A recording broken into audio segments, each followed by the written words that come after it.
Hey there, thank you very much for your order of this beautiful Bossa OB6 left-handed custom here. So yeah, you'd requested, of course I can't really play a left-handed bass very well, but I'll go through it for you as best I can. You requested me to set up the intonation, so I'm just going to play some chords just to show you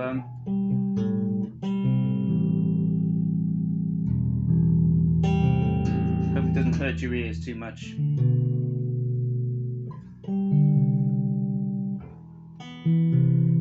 Just some random chords. Of course, you have to take into account my technique is not for playing a bass upside down like this, so I might not be fretting so evenly, but ooh, bloody hell, that's the wrong way around. It's very strange having to think backwards here. Ooh, blimey. So anyway, I think it sounds to my ear. I don't have perfect pitch like you, but to my ear it sounds good.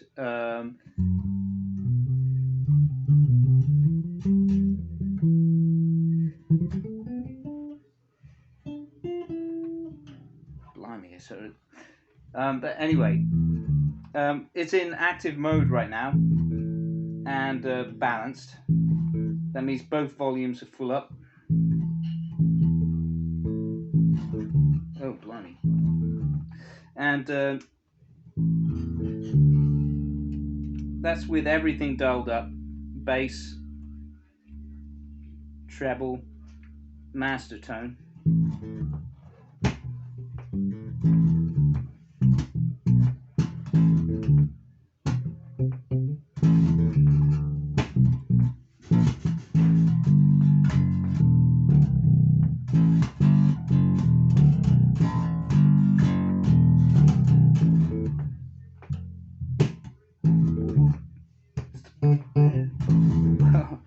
Yeah, I can't really play it, but you get the idea.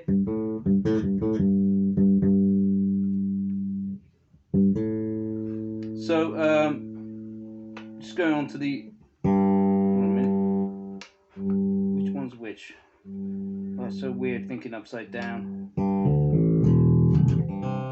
I guess this is the rear pickup.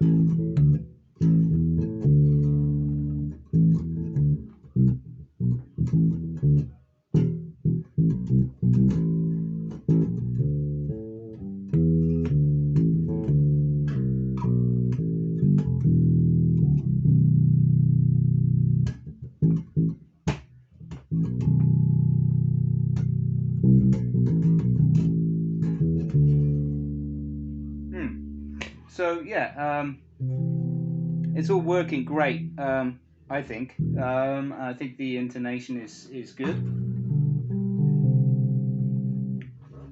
It seems to be holding true. I've left it actually. I did the intonation yesterday. I've left it for a good.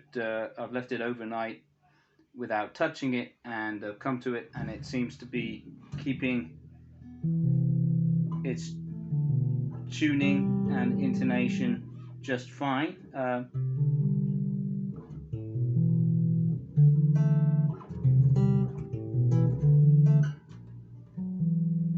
So that's good. I'll tell you about the bridge. So this bridge is very interesting. It's a really good bridge. The Wilkinson. So it has multiple. It's two. You got 2D height adjustment for the saddles. You can adjust the trajectory at the rear.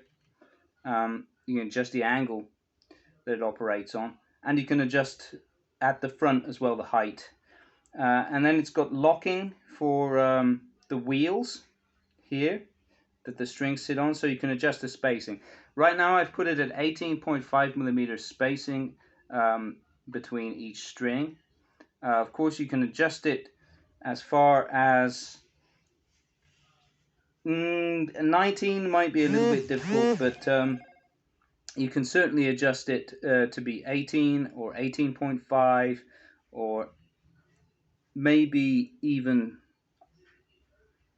19 might be a bit of a squeeze, but you know, because the neck width is not really built for 19 millimeters. But anyway, so you've got that versatility there. I put it at 18.5, feels very comfy to me in terms of spacing.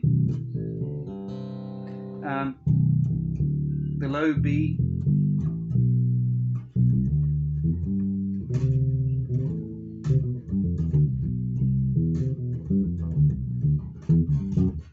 you know, we're at a very low action right now,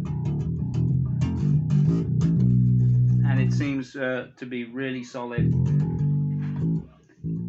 And also, you've got to take into account, like, my technique is not going to be quite right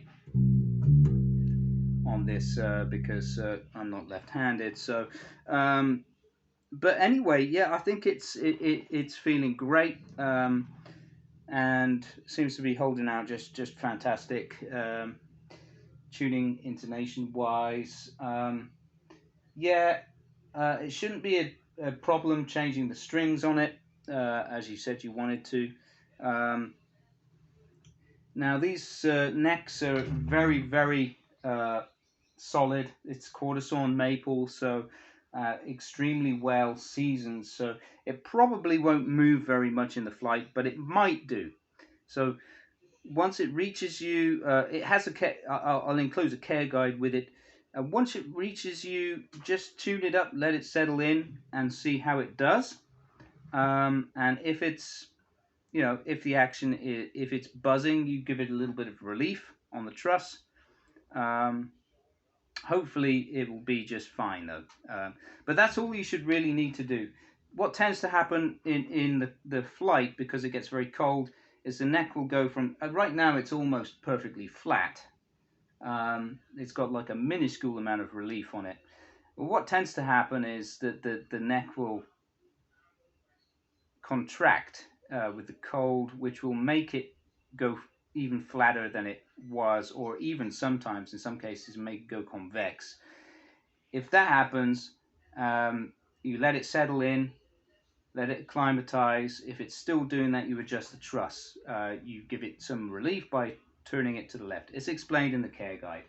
And I'm going to give you some tools with this too, so that you can easily make the adjustments. The truss access is right here at the headstock, just in front of the nut. So that's all good. And yeah, I'll go through the controls so you know what they are. Again, this is master tone,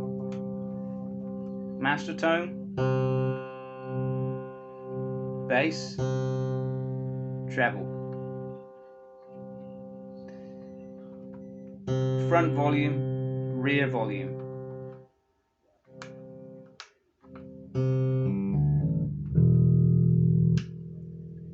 Passive. Your master tone works in passive mode too. And these are humbuckers, so it's always in humbucking mode. It doesn't have the coil tap switch. If you wanted to, you could have a tech install coil tap for you, you know, without it costing too much, because these pickups have they have the cables coming from the pickup wiring.